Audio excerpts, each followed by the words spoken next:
how I sound. All right, guys. Well, listen, you always sound great. And of course, you always make up any lack of sound with the award-winning Laurie-Ann smile.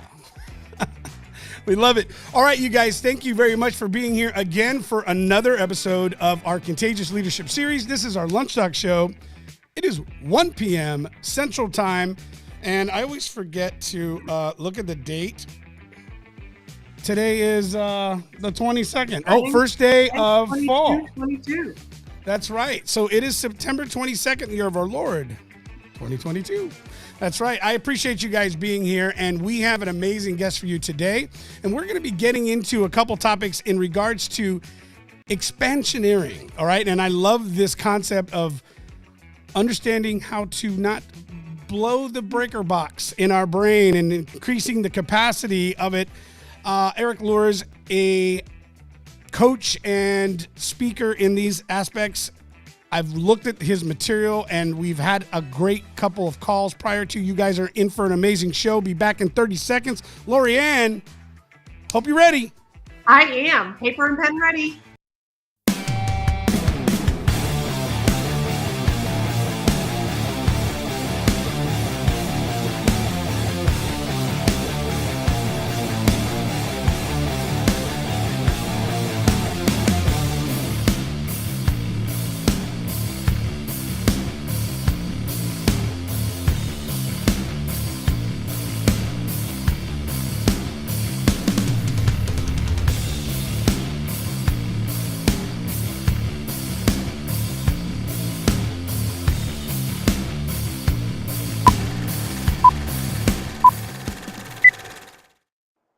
All right. I hope that got you pumped up, Erik.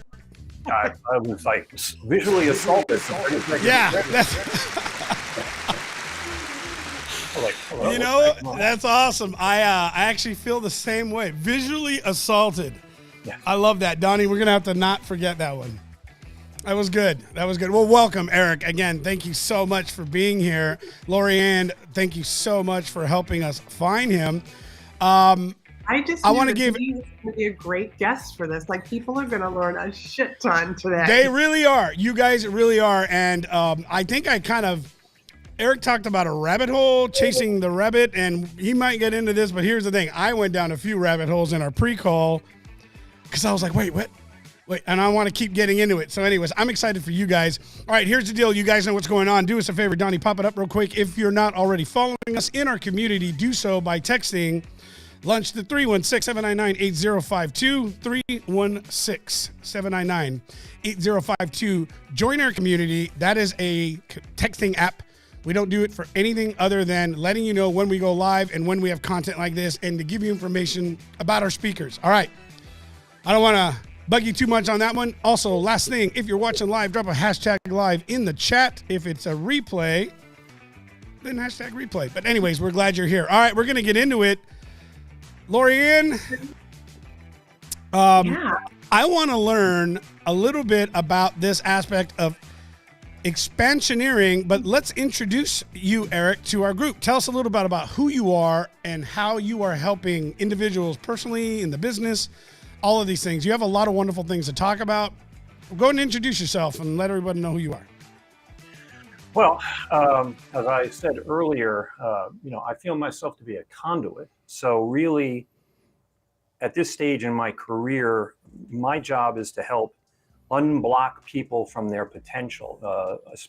I focus on founders because founders are the leaders of their organizations. And what happens is that they block themselves a lot. They have a big dream, and then trying to make that dream happen, unfortunately, they end up blocking themselves from being able to fulfill the dream, which is the natural aspect of what they should be doing. Because as we talked earlier, there's only two forces in the universe: expansion and contraction. And everybody wants to go out there and everybody wants to expand in everything, but our conditioning starts to make us contract, and we struggle with building or expanding our business because we never identify the elements that are making us contract. So going in, helping them find the known and unknown contractors, or things that are making them contract in their business, in their mind, their beingness, etc., that's what I help them do, so that all of a sudden the natural flow and expansion of their business can either go back to its normal flow, or I even help them accelerate once they're ready. That's beautiful. I'm really excited for this because, I mean, I've dabbled in this, and like the more that I think I know, the more that I realize I don't know. And so this whole topic of expansion and contraction it just fascinates me, Erik. So I'm really glad that you're here to share your knowledge with all of us. Well, thank you. So where should we begin? Yeah. So, I mean, I was going to ask a question to you, Erik, how did you get to this aspect of expansioneering? So help us understand the backstory to this place, because I can say this is what I do, but you didn't just get here. You didn't wake up one morning and say, I'm going to make up a word and I'm going to build a business around it. And it sounds cool, but you can't find it in the dictionary. Yeah, no. Well, I think the whole story would take longer than the length of your show here. I'll try to make it as succinct as possible.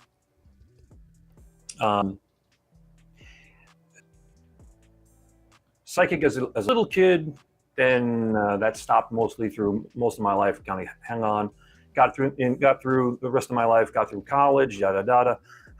Came out of college, did 10 years in corporate America, simultaneously studying screenwriting, acting, and martial arts. Eventually I wanted to be a screenwriter, and I came out of college wanting to be a movie star. That was my entire life plan. But then got into martial arts, wanted to be a martial arts teacher, spent my 20s from 20 to 30 working full-time in Manhattan. Went from temp in a mailroom to being a director, having over 120 employees reporting to me. And then got fired from my last job in 2000 for doing it too well, which is a whole other story. Don't become a government contractor. And then I went out and I became a management consultant for several years. And then I wanted to start my own business, right? Because I was making all this money, and it's about 2005. I was making money, had a nice house, 2 cars, was never home. I'm like, all right, I wanted to be home. So I started a bunch of different home-based businesses. I did a bunch of different things. And then ultimately stumbled my way into being a business coach. And I had started studying people's brains. Right before being a business coach, I'd been something called a professional organizer, which was helping people organize their homes and offices. And most people were screwing around in people's closets for $40 an hour. And I figured out how to coach people by phone for $400 an hour. And that's because I realized what people were doing in their physical space was a manifestation of what was going on in their brain. So I became fascinated with the subconscious mind. That's how I started into business coaching. From there, I studied neurolinguistic programming, so mind control. But I'd also had this side interest in the psychic piece. Like I said, little bits and pieces of it had kind of continued through my life. And, I studied things like Reiki and whatever. And then, about 2009, I developed the Guru's selling system. And I wrote the book, Be Do Sale. And that was all based on helping salespeople better leverage their subconscious mind for themselves and their customers. And then from there, a couple of years later, around 2011, 2012, I developed the subconscious lead generation system, because as the saying goes, marketing's job is to make sales superfluous, as Drucker said. So I studied lead generation for that, and I was like, okay, I'm better leveraging the subconscious mind. And then a couple of years after that, around 2015, I developed persona positioning, because I understood positioning can make marketing superfluous, which can make sales even more superfluous, I guess it could be. So there I was. I'm like, okay, and I had gotten great results with some clients, okay results with some clients. I'm like, 2x for me is okay. I know for other people, it's like, yay, I was like, whatever. But I had clients where I had 66x them in 8 weeks. Yeah. And then I had clients who went, but anyway, for a couple of years, I got pulled into corporate. I was doing a bunch of corporate stuff, and about 2.5 years ago, I decided I really wanted to help people again, because as being in corporate, you never make an impact. You just you write copy, you give them schedules, etc. And you hope you can, but you just don't have it. Well, because they saw my results and they just stuck me with marketing teams all over the place. So anyway, I said, okay, I want to work with these smaller business owners that I had been working with and really helping them make an impact. But what was the difference? I went back and I looked at, well, what was the difference between my miracle clients, my okay clients, and my clients? And what I realized was that the clients who did horribly were the ones who just wanted like copy, just wanted sequences, just like, don't talk to me, just here. You study my people, you study my competition, you figure it out. You know what we call that, Erik? So well, we call that in our team, we call that magic marketing. Magic marketing. It's a head. Magic marketing. I don't want to be involved. You just figure it out. We just want you to be here, and by being here alone, everything is going to work itself out. Everything's magical. By magic. All magic. Yeah. Anyway, so just to close the book on it, the okay clients, I did some personal work with, not much. And then the magic clients, I realized that what had happened was they had changed. They had actually expanded as a human being. They'd become a new version of themselves. Sometimes going boom, boom, boom, like really exploding multiple versions in a very short period. And for years, I'd always thought it was just me being great at positioning and messaging. And then I was like, okay, how did that happen? And that's when I started to figure out that I had actually been helped. And because when I'm working with a client in a deeper way, their higher self shows up and actually it's trying to communicate with them, but it can't. But since I can pick it up, it starts talking kind of through me and, using my brain and my knowledge, but also its insight. And so I realized, as great as I was at positioning and messaging and whatever, I'm going to sit here and say, I think my stuff's great. And there's lots of great people out there. It was really the client's expansion that made the difference. Because because I've taken the same techniques that I had given people that massively expanded, given them to other people and said, well, it worked. It exploded this guy, it just exploded for you. And they went, and that's when I figured out the difference. So. Right. Because it wasn't their story. It wasn't their higher self. It wasn't their system. It wasn't meant for them. Right.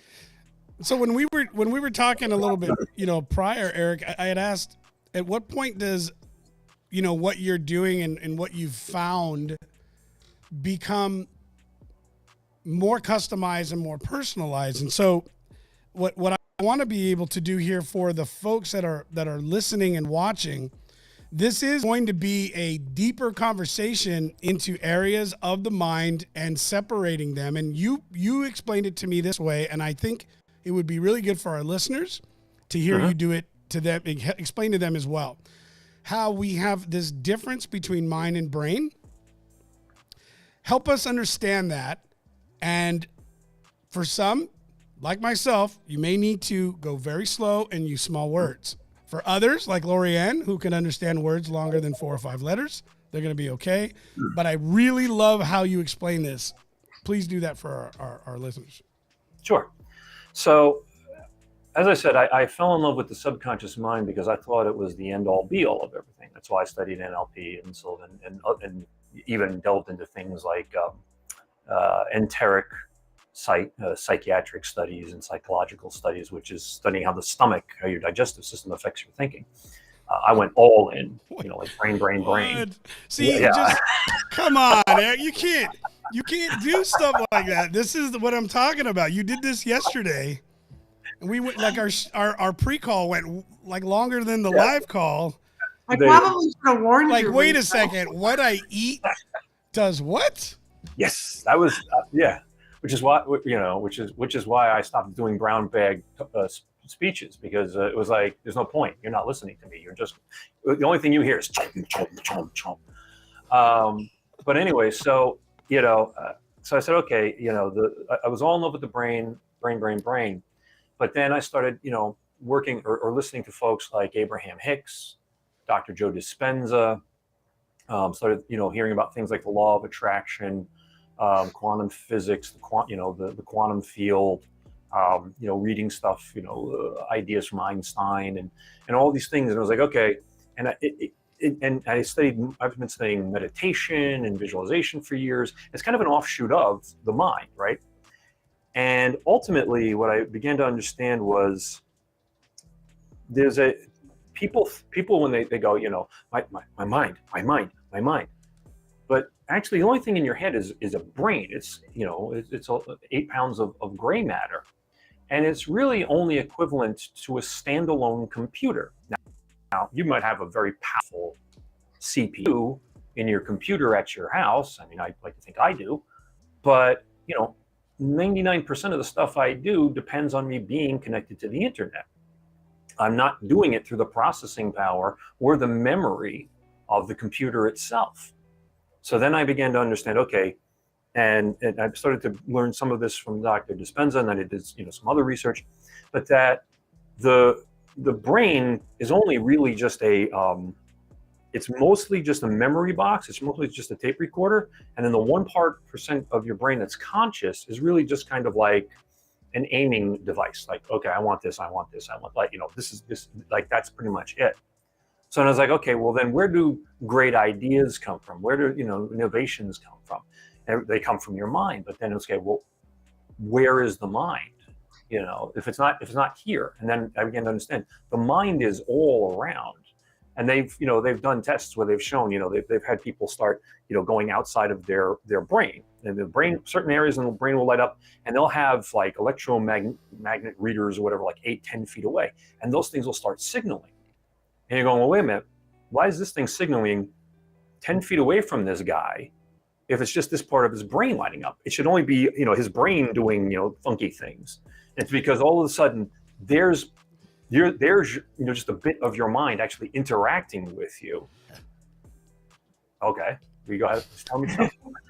All right. Mind blown. Yeah. Well, I don't know. Is it mind blown or is it brain blown?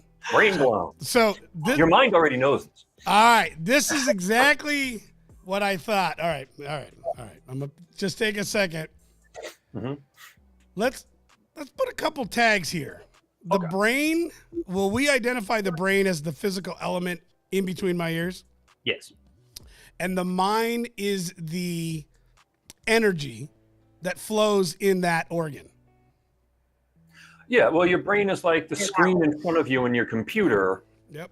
And then your mind is, once it's connected to the internet, is everything that's coming to you through that screen. Okay, because we know this. We know that in the last few years, I'd say the last decade for sure, right, there has been an expansion of information and so much science to back up that we're now understanding how much is actually happening and how much our brain has the capacity to do, because really our mind is essentially just a makeup of energy and different aspects of it.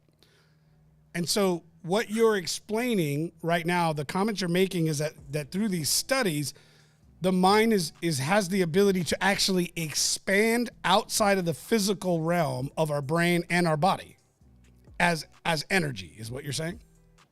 Actually, your mind was already outside of your body. Your body was the last thing to show up.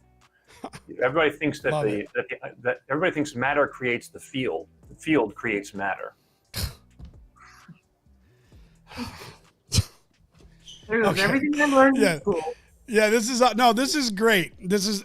Donnie and I love this kind of stuff, but I'm just like, daggone it, I have so many questions to ask. I don't want to interrupt you. You just keep going. I'll read your book. Okay. Yeah, I'm going slow because I don't know if you're getting it. Oh, I'm getting it. It's just that every time you keep saying something, I have another question. And then you talk about 3 more seconds. I'm like, shit, I got another question. You understand? So I have so many of those. This isn't a Joe Rogan 5-hour podcast. This is a 1-hour show. I only got 1 hour. So. Okay. I'll try to keep within the No, you keep doing what you're doing, man. Eric, I'm loving it. It's just, we'll just have you back again. But anyways, keep going. I love where this is going. All right, part 2. So to be continued. So then there I was like, okay, I understand that. And I started trying to, follow the things I'd been learning about how to get out there, because I began to understand that the mind and the quantum field and even the higher self were all kind of one thing. They're all aspects of the same thing. So I'm like, all right, I want to get out there. And I started learning, I started following like Dr. Dispenza's methodology. So I would, sit for 45 minutes, 2 hours. I love Dr. Spence. I'm not saying anything against him. I love him dearly. And I spent a year studying, like in depth, studying his stuff, doing his, daily routines, etc. And what I found though was, as I would, a lot of times I would start to get to these really high levels, and I was about to have that breakthrough. And then all of a sudden, some stupid shit thought would pop into the middle of it. Like right when I was about to hit euphoria, this little thing like, not gonna happen. And I realized that it was the amygdala was still there. The amygdala was like, I'm just going to wait, pop your balloon at the last second. So I was like, all right, no matter what's happening, I keep using the brain. The brain is in the middle of this whole damn thing. And it can, its shortcomings are short-circuiting this process. And yet Dr. Dispenza kept talking about the field. And like Abraham Hicks talks about the vortex and stuff. I was like, okay. So that was, I was at the field, and then I was listening to Abraham Hicks, and Abraham Hicks was saying, it's just about feeling what you want, not about trying to make it happen. You don't even have to think about it, just feeling what you want. And I was like, okay, so the field isn't responding to what I'm saying. It's not even responding to what I'm thinking. It's really responding to how I'm feeling, because thoughts are limited, emotions or feelings are forever. So there's a lot more power in feeling. So then I said to myself, okay, can I just go into the field with a feeling? And so I started teaching myself how to, first feel my body, and then from outside feeling my body, like feeling my inner self, where the higher self and the physical self start to come together. And then it was like, okay, now I feel my higher self and ultimately source. And when I would get out there, it was like, okay, now I want to, I'm not going to try and have a thought. I'm not going to try and create anything. I'm just going to offer a construct of a feeling that I want. It's just like very simple, like, abundance or freedom or something. I'm not going to say it has to feel a certain way or it has to do anything. So I would do that. I just kind of drop that out there when I was out in the field. And then it would be like, like being on an ocean, all of a sudden you see like a big wave just sort of coming back, and it would like come back through my body. I would just feel it, and just but keeping the brain down. The brain kept wanting to come back in and take control. And I was like, no, just ride the feeling. And then ideas would start popping up out of their own. So I started using this with clients. I said, okay, and I started teaching them. I call it's one of the components of expansioneering is what I call field work, except I spell it FEELD, field work, so that you go out into the field with feeling, and how to actually allow the feelings to create the physical outcomes that you're going to have, and then allowing that to reverse engineer for you, instead of the old thing about, okay, imagine yourself 1 year from today. Okay, how much money have you got in the bank? Okay, where are you? Okay, what's going on? Okay, how did you get there? I guess it was the thing I'm doing right now. Okay. Erik, if I can just pause you there for a moment. We are taught, and when I say we are taught, that's what everything that's out in the internet, really is about thought first and making the decisions. I mean, like, let's look at the book, like Think and Grow Rich. It's not Feel and Grow Rich. It's always been Think and Grow Rich. Mm-hmm. It's all about these, like, let's make some decisions. Like, what do you want your goals to be? And you're telling us the exact opposite. Pretty much, yeah.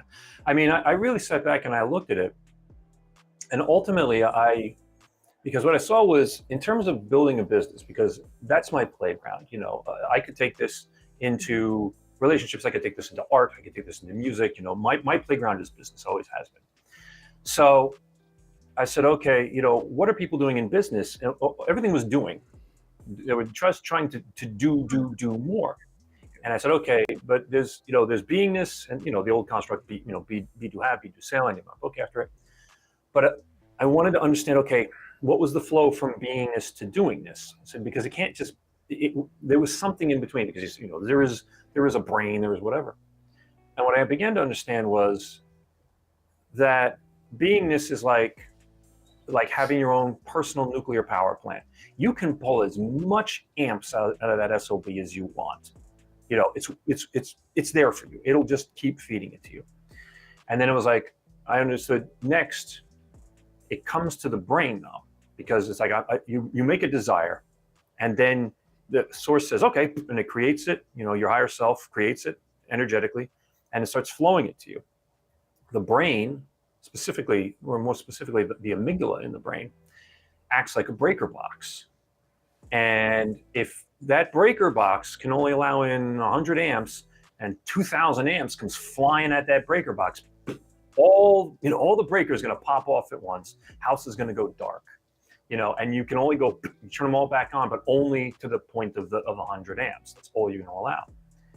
After that, so that was the key thing, was first, how to get the brain out of the way or up the amperage capacity. But then it was like, okay, now what you're thinking is influencing how you feel, how the body feels. Right. What the body is allowing.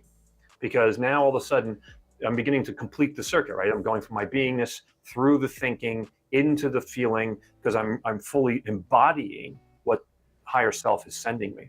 And then finally into the quadrant of doing. And that was where all that change came from. But it wasn't coming from thoughts. It wasn't like sitting around like, I've got to think of great and wonderful things. Like the best ideas, we always say, it just came to me. Yeah, it does. It doesn't bubble up out of your subconscious from something you ate for lunch in 3rd grade as a memory. It comes to you, you're walking down the street, because your breaker box is wide open, and it's just like, bam, Hey, so let me hold on.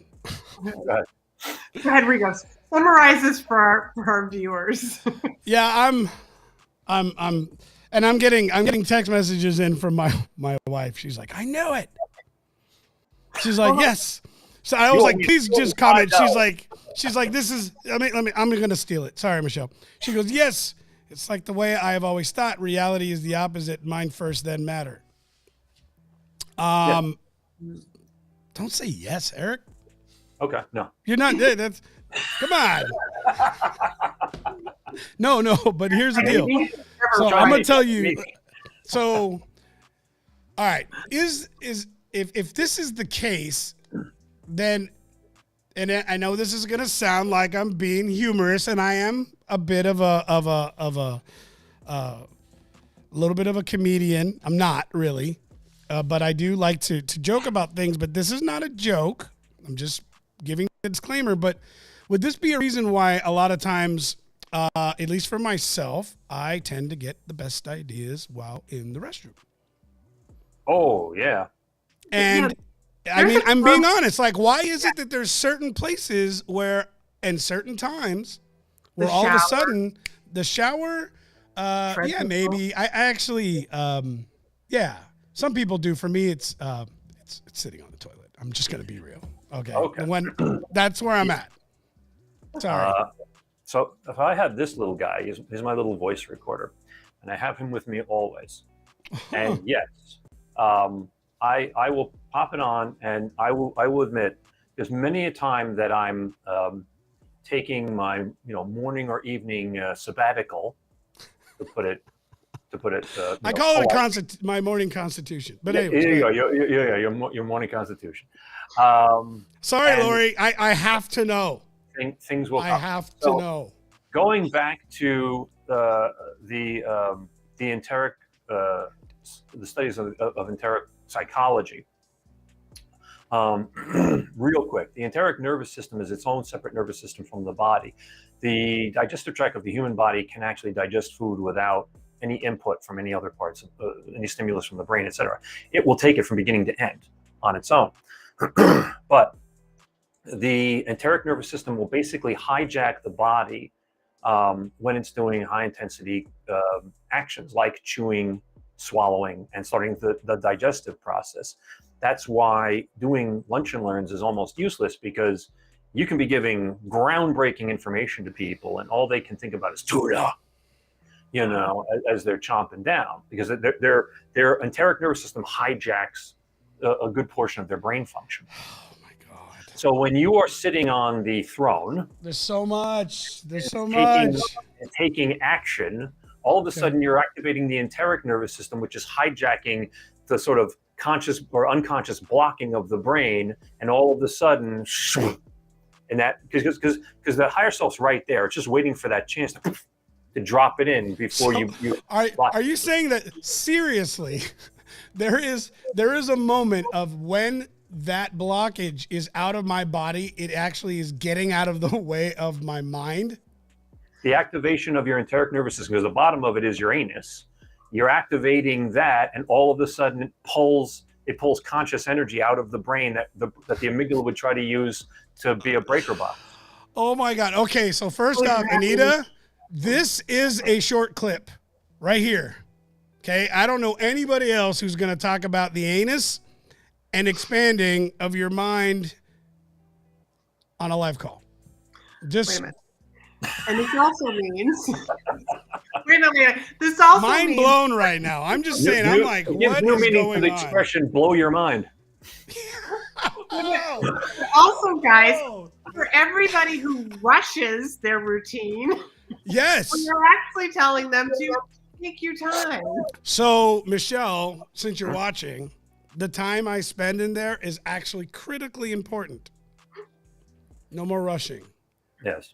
All men, right now, Exactly. you finally have something. Exactly. Okay? Even though she hears you playing, some game line, it's all research. I'm playing wordscapes, but it's for my business. You know what, Eric? You could have kept that part out. Just saying, we were good till right there at that moment. All arguments are gone now. Now I'm gonna have to like check my phone or something in a box before I go to the restroom. Yeah, but you need the recorder. Remember, you need the There you recorder. go. That's it. I need the recorder on my phone. There it is. All right. All right. So, you guys. Hold on. Donnie's actually super engaged right now. And he's like, God. okay, yeah. Is it possible to override biological reactions with this? Like not getting sick even if you are allergic to something? Can you clarify that a bit? Does You want to jump in, Donnie? So basically, our mind so Hold on, you guys. We're getting a special appearance. We're getting a special my appearance. Go ahead, question Donnie. with this is like, for instance, like the whole mind over matter conversation, and like, for instance, placebo, being able to convince yourself you're sick even if you're not.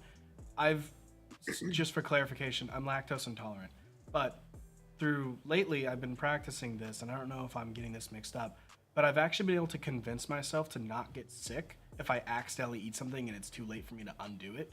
And I've actually experienced less symptoms. And I'm really lactose intolerant. So the symptoms are pretty volatile if I consume any. But I've actually convinced myself, I accidentally ate cheese in a burrito. I didn't know I had cheese. And I didn't puke, which I normally would do, because I was telling myself, I'm like, you're just not sick, just tolerate it.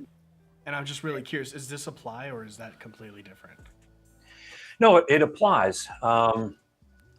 So and to supercharge it, it depends on the side of the coin that you want to play on. Everything contains its opposite. So when you are trying to tell yourself, I'm not feeling sick, okay, you're still entering the construct. You remember, it's kind of like coin or like stones into a pond. You're still dropping a stone that has the word sick in it. But if you can focus on wanted only, so as long as you're saying sick, you're still on the side of the coin where sick is an option or where sickness is a thing. The other side of the coin is just healthy. So if you can focus on being healthy, but more importantly, what does vital feel like? So, is learning how to feel. So, even if you say, well, what if I got a broken leg?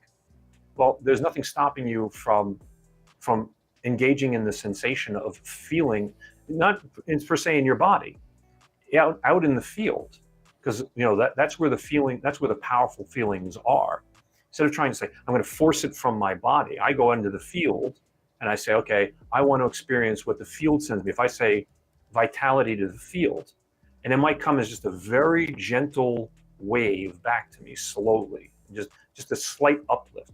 Sometimes it comes like a freaking avalanche of a wave, but it's But I don't go out there and I don't say, don't want to be sick, because then I'm still offering the construct of sick to the universe. And so the universe is going, well, he's saying sick, so I got to put that back to him. But when you say not sick, it's kind of like you're taking the coin and you're doing this. But you're still kind of feeling like, I got to balance myself. I got to stay balanced. I got to stay balanced. Where if you just flip the coin completely to healthy or vital or whatever, and all of a sudden you're focused on wanted instead of focused on, instead of focusing on getting away from unwanted, you're simply focusing allowing wanted. Oh, I like that. That And this, yeah, and that's Eric, awesome. this Thank sort you. of reminds me. Were you all set, Donnie? That was really good. That was it. That's all. Yeah, that was Okay. awesome. Thank you. Yeah. You're very welcome. So, Eric, somebody had once said to me, and this has always sat with me so powerfully, that the universe does not understand English, does not understand Chinese, doesn't understand Latin. It only understands that feeling. And I just am getting the sense that exactly what we're talking about here, about taking the thought out of this and just going with the feeling. Mhm. What are your, I just feel like what we're talking about here is reinforcing that, yeah, the universe doesn't understand English. It just understands the feeling. Yes. Language is limited by design. Feelings or emotions are eternal by nature. So, Say that again, please. this is something I told a client a couple weeks ago. Language is limited by design. Emotions are eternal by nature.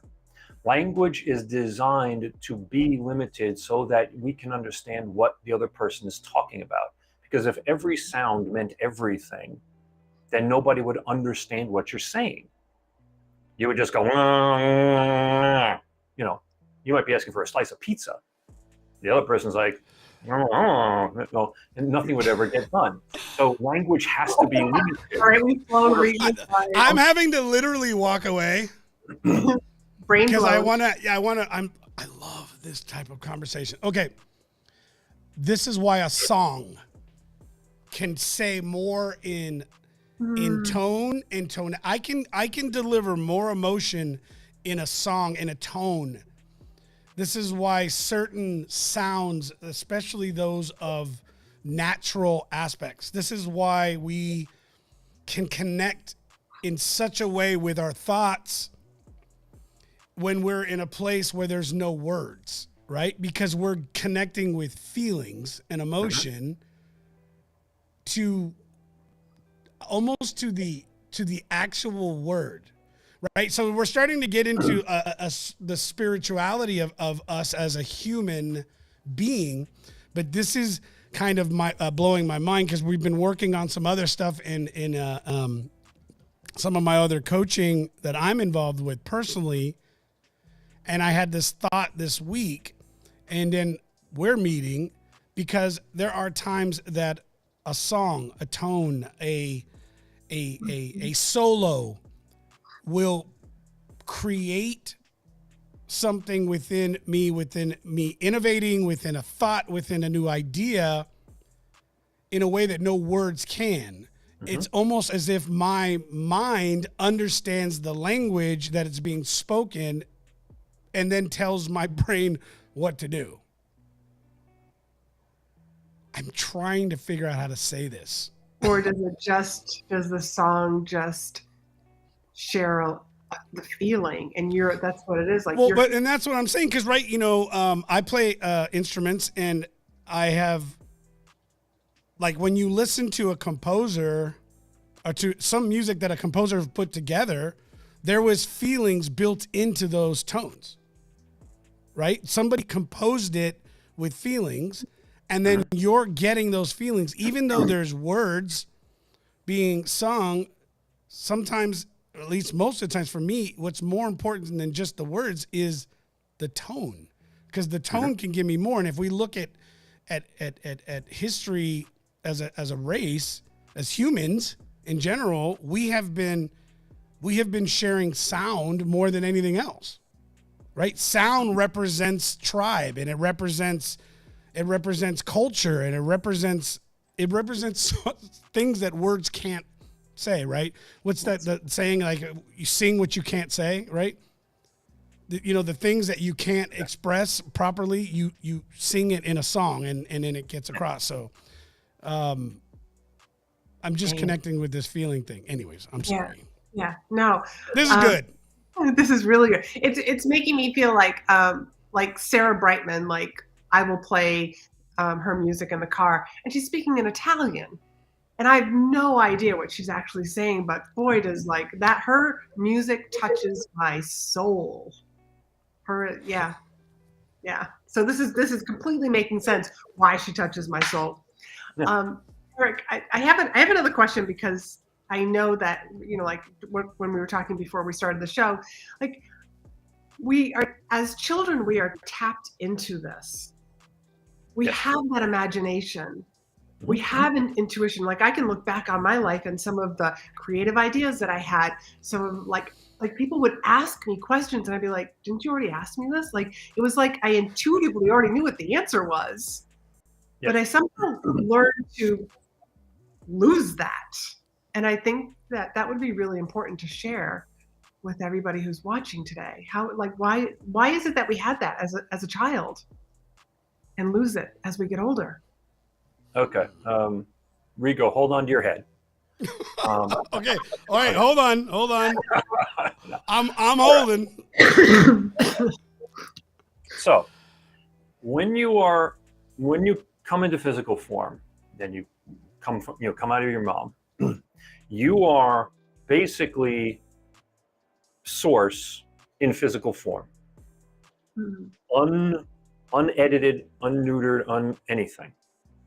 That's why when you look at a baby in the crib and it's doing things like this, and it's looking at its hand, and you go, oh, dumb baby, figuring out what its hand is.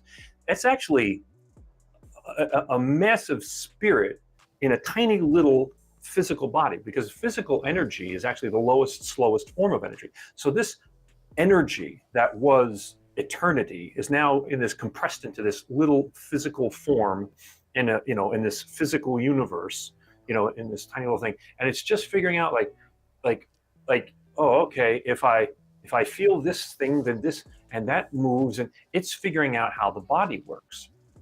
But we look at the kid and we think, kid dumb. Kid doesn't know anything. That baby is actually the universe. That baby knows everything. Now, it may not be able to articulate it, like I don't know, whoever, some MBA from Harvard or something, which actually they probably even know less, but that's a completely different story. But,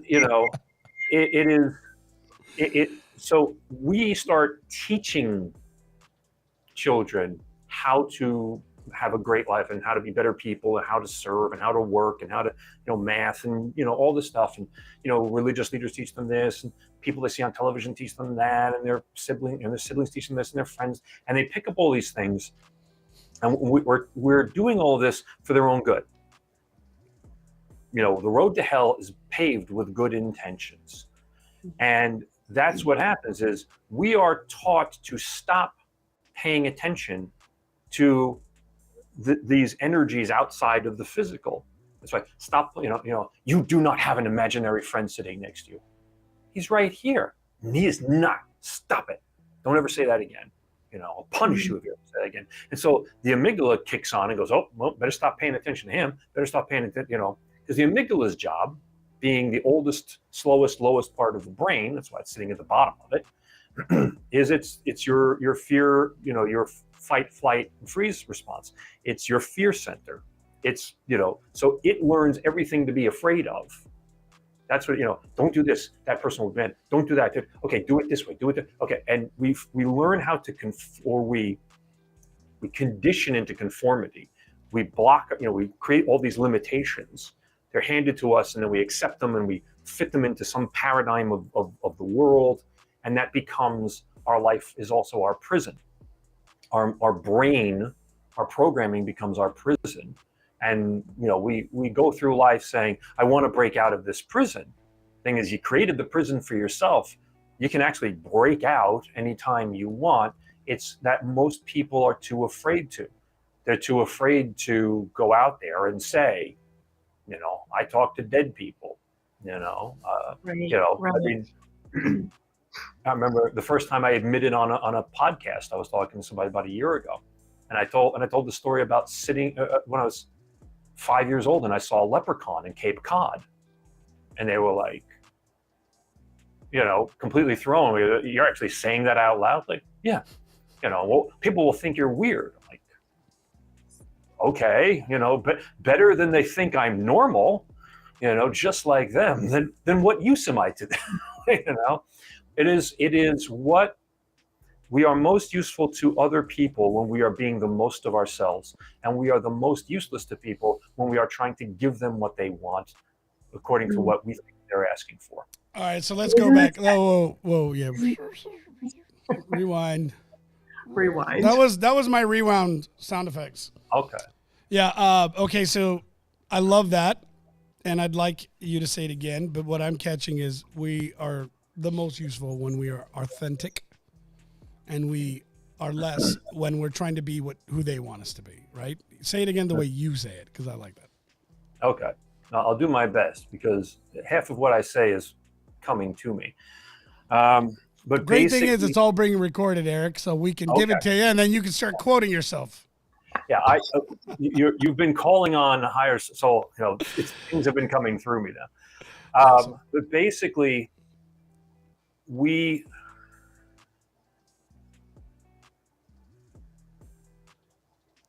come into physical form because we want to have a physical experience.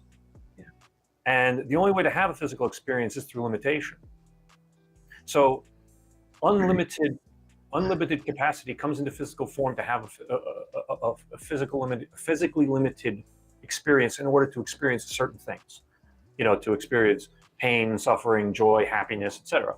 Because when you are energy that is all potentiality, there is no difference. There is no good, there is no bad, there is no pain, there is no pleasure. It's all potentiality. There is no judgment. There's just, a whole other construct. And so we come in so that it's like going into a video game. We are, the physical body is just the, it's just the figure of us in some video game. The higher self is just experiencing, a game through it. And so we are actually reaching for, it is our natural inclination to want to reach back as much as possible to make the barrier between physical self and non-physical as thin as possible. The conditioning makes the barrier level by level thicker and thicker and thicker. And that's what, the more we are conditioned away, or that barriers are put between us and our higher self, the more unhappy we are, the more we suffer, the less we enjoy our life, the less we achieve in life, the less we flourish. The more that we allow ourselves to be as close as possible, to make that barrier as thin as possible, the happier we are. And so that's why you have people who will spend half their life and they'll get incredibly wealthy, and they will be miserable, and they will and they'll be sick, and they'll be miserable with it, and eventually they just they give away all their money and they go live in some monastery, playing with a sand garden all day and meditating, because they are trying to find this peace. That's what we really want. So it's kind of an interesting thing. We come into this life to have a physical experience, and yet our higher self is always pulling us back, saying, don't go away from me. Go into the physical experience and then manifest as much as possible. And so it's a dichotomy where trying to have this localized, physical, slow, low experience of energy while simultaneously being as close as possible to our higher selves. And where you fall on that spectrum is your life experience. Erik, here's kind of what I'm hearing you say, is that when we are like that unhappy feeling, we are here, I'm going to call it like right here, and Yes. we're unhappy. And we're so concerned about like, what will other people think, that judgment. And then we expand, and then it's like in this happier place, like the closer we are, the happier we are. And I totally relate to both of these places. Because in this higher place where I am happiest, I don't worry about what other people think. Yes. I'm not worried about what people are judging me. Like you talking on that podcast and sharing about seeing the leprechaun. Like you're in this place, so you're just like I don't care what other people think. That's your limitation almost. Right. Well, what if a potential somebody who might have hired you hears you say that and doesn't hire you? Well, then they didn't want me. They want the image they had of me. And I will happily sell that to you for only $49.95 life size on cardboard. And I will send it, and I'll even send it with a book in its hand, so it looks like it's doing something. What do they call those, Don? Remember those? Anything you want. Remember that? You know what I'm talking about? They did it for the sports. We'll just come up with one, Eric. Yeah, those big sports stickers. I'm going to send one to you. It's gonna be me with reading a book and looking really that's smart. it. And that's it. Then you just have to manifest a couple things, and ta-da, everything's fixed. Just look at me every time you need inspiration. Because I know for me myself that the more that I've reached this higher level, like it's made me a better speaker. Like because I'm not worried about like somebody that's in the audience, just like you said. Like I'm not worried like if somebody comes up to me and says, "Well, you said a little too much," I'd be like I'm just not you're not my people. Like that doesn't bother me anymore. And I've had other friends of mine who are speakers who've like recently seen me speak and say like, "You're good." And it's really because I'm happier. I've connected, I've been able to experience that expansion. This is such a fascinating conversation. Yeah. I'm sure you're familiar with Maslow's hierarchy of needs, right? Mm-hmm. Yes. Okay. Now imagine Maslow's hierarchy of needs, instead of being a pyramid, which really kind of messes up the understanding of it, imagine it being like rings.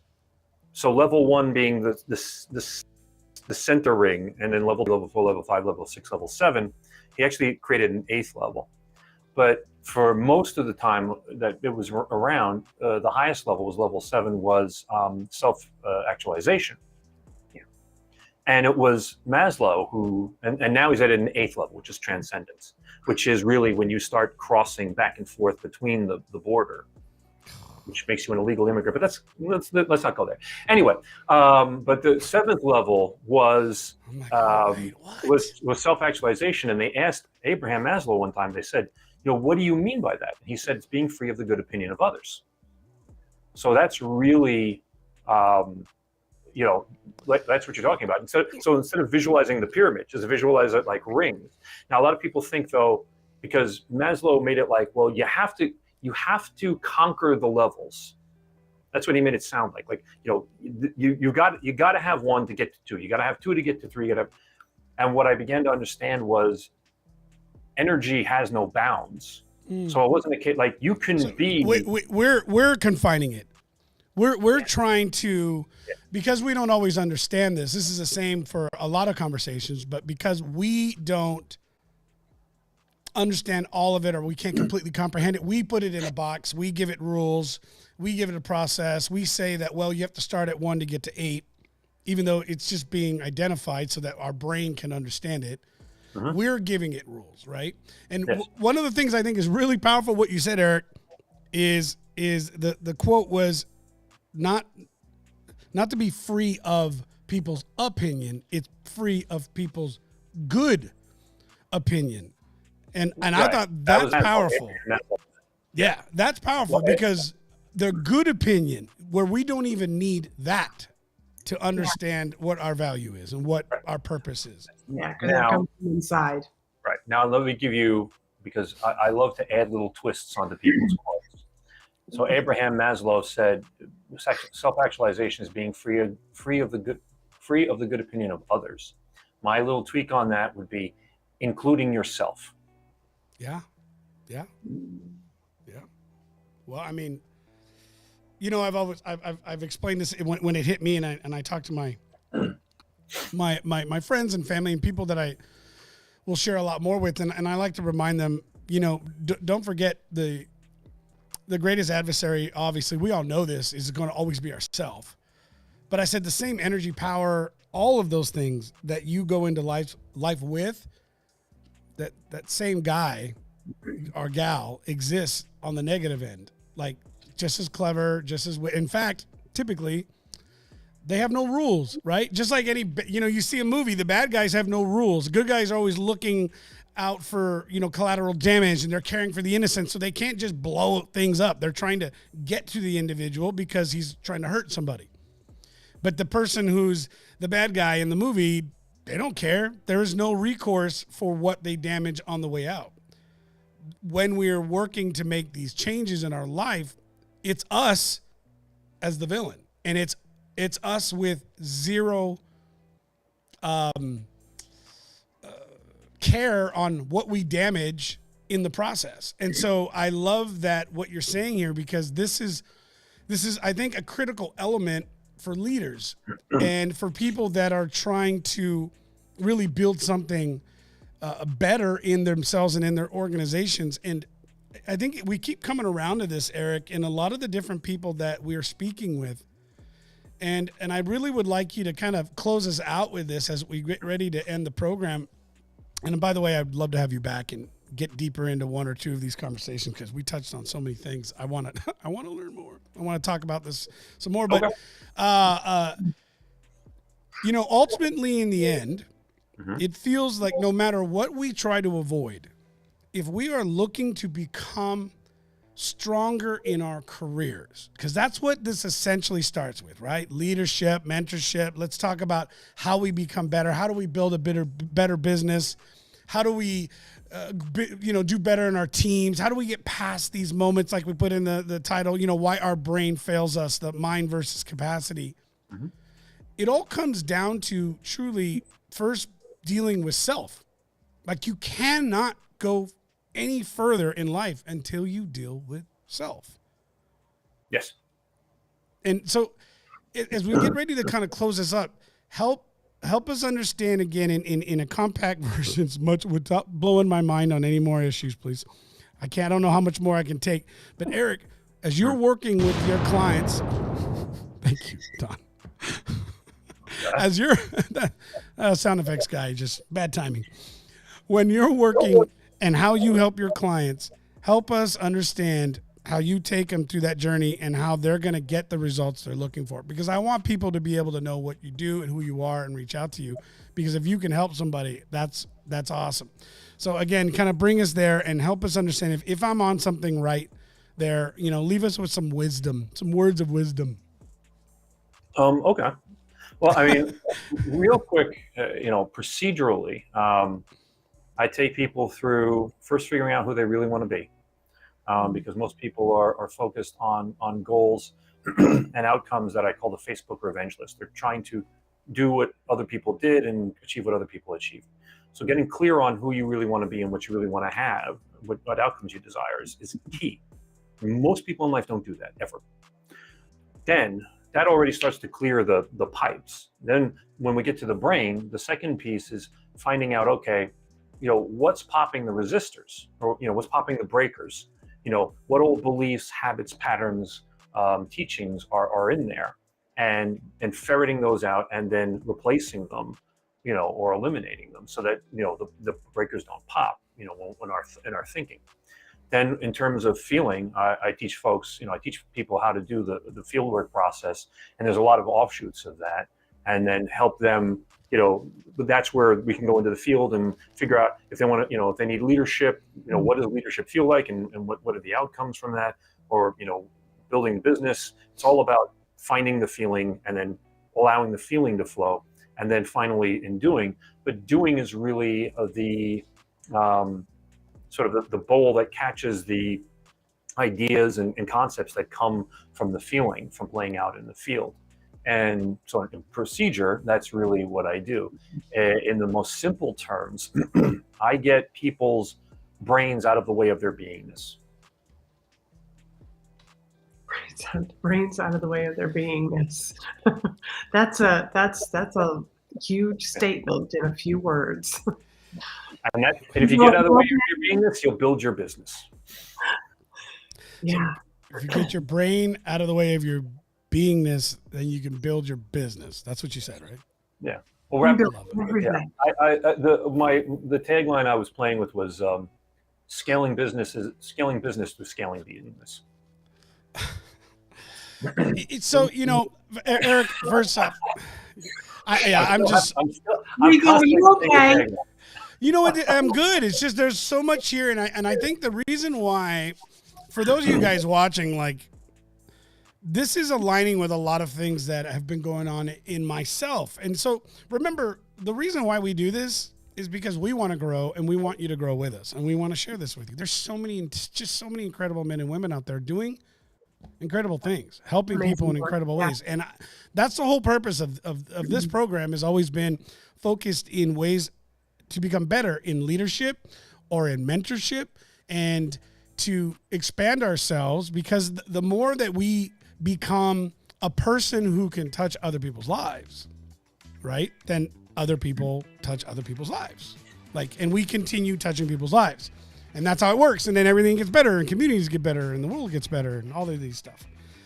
What I'm getting here is I'm listening to you, and I'm listening to you talk about this. It is aligning with a lot of the thoughts that I'm realizing. And even, Michelle had mentioned that we're recognizing how much more powerful feelings are in terms of how we move forward. It's understanding so much of what you're talking about, and not just the mind, or not just the brain, but the mind as well. And so that's what's getting me, Laurie-Ann, is that he's right on line. And if you even think about the shows, if you go back, so this is episode 57. If you go back from episode 1 and you look at episode 1 all the way to 57, the guests that we've been getting, even that has been getting different and changing, and that's expanding, and it's becoming more deeper and deeper and deeper into not just the aspects of here are 3 steps you can do. It's starting to get now into the physiology of the mind. It's getting into the emotional aspect. It's getting into so many things at the core of who we are as spiritual beings, on top of a meat palate. And really becoming better us to become better at whatever it is that we're doing. So that's why I'm like, because I'm like, man, this is right in line with where my mind is right now. I don't even know how do I say this now, Eric? Do I say right in line with where my brain's at, or right in line with where my mind's at? Or do I say right in line where my heart's at? It's all about the feelings. What are you feeling? What do you feel? What are you feeling? It all comes down to how much of your true self are you allowing into physical form. How much of your true self are you allowing into your physical form? It's about remembering who we really are. Yeah. Is this in your book, or is it in your training? Oh, no. The Be-Do Sale I wrote 11 years ago. So that's pretty much all subconscious stuff for helping sales. Got it. Everybody keeps telling me I have to write another book. And I'm like, all right, as soon as I figure this all out. But I, at some point in the not too distant future, I will sit down and actually start writing my next book. Well, listen, for those of you guys who don't know who Erik is, let's drop it into the chat. I'll make sure that we do that for sure. And I'd love for you guys to connect. I'm really happy that you guys are all here. Thank you so much for being a part of this. Erik, thank you for being a part of a program. I want to take a few minutes real quick. Listen, if you're not already following us, please do so. We want to make sure that we can keep you informed of what's going on. It's real simple. You just go to your page, follow. It's that simple. LinkedIn has made life super, super simple. We want you to follow our guests, hook up with Erik, make sure to get with Laurie-Ann as well. And let's continue expanding in this place right now. And I'm happy that you guys are here. I'm going to drop your information into the chat. And Erik, please do us a favor. How can they reach out to you? What's the best place for people to find out more about what you're doing? Well, I have a lot of stuff on LinkedIn, so they can certainly find me there. They can go to my website, erikluhrs.com. And just usually LinkedIn is the best place because it's usually got the most up-to-date stuff. Fantastic. Laurie-Ann, any final thoughts as we're kind of wrapping this up? And Erik will give you the final word.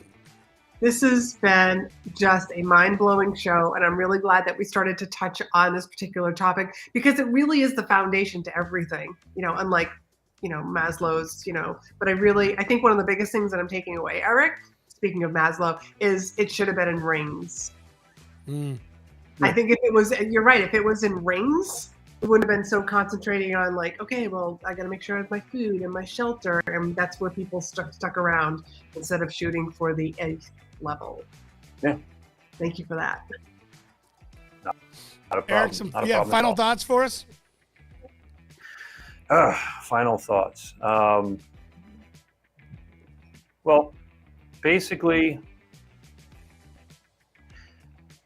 there is no right, there is no wrong, there is no good, there is no bad, etc. I mean, for society, yes, but for you, no. So judge yourself less, enjoy yourself more, because that's really why you're here. You know, money's nice, but you know, you only want money because at the end of the day, you want to be happy. So shoot for happiness, and everything you want, everything you need to get you to happiness will fall into place, as opposed to thinking you have to work for happiness. I love it. Eric, thank you so much. Again, thank you for being here. Laurie-Ann, always a pleasure. For those of you guys watching right now, thanks a lot. Listen, we want to hear your thoughts. We want to know what you think about this topic. Would you like to get into it more? What stood out for you? Drop it in the comments. Let us know. We're always happy that you come around. And again, next Thursday, same time, 1 p.m. Central. Actually, we're getting more into this. Our next guest, you're not going to want to miss what she has to say. We had a great conversation. Really love this one. Well, fireball. I'm going to give you that warning right now. But really, really excited for this. But Eric, thank you so much. I cannot wait to be able to get into this more and have you back. Thank you so much. Downey, round of applause as we get ready to work ourselves out here. You guys, thank you all very much for being here and supporting us. If you have any questions, as always, and you want to get a hold of us, let us know. Drop something in the chat, the DM. And if you want to know what it is that we're doing and how we're helping individuals, just ask. We'll give you more as we're getting into October. There's a lot of stuff happening. We can't wait to do more. I'm already late. You guys have an amazing, amazing rest of your week. Be blessed. I will see you next Thursday, 1 p.m. Central Time. See you guys later.